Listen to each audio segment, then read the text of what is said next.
দেখো তোমার জন্য কি এনেছি। কি এনেছো? গেস করো আগে, তারপরে দিব। দেখি আগে। না, গেস করতে হবে।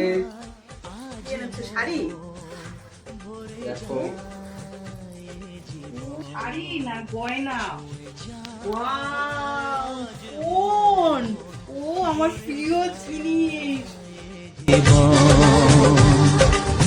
কিছু হাসি কিছু আশা আজকে পেলাম দু হাত ভরে, যা ছিল স্বপ্ন আমার।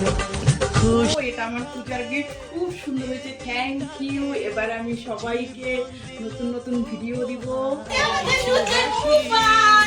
বাবা আমাদের আমার পূজার গিফট এনেছে, এই দেখো। এবার সবাইকে নতুন নতুন ভিডিও দিব। সবাই আমাদের পাশে থাকবে, সাপোর্ট করবেন। Thank you so. জীবন ছুঁয়ে যায় আজ মন ভরে যায়।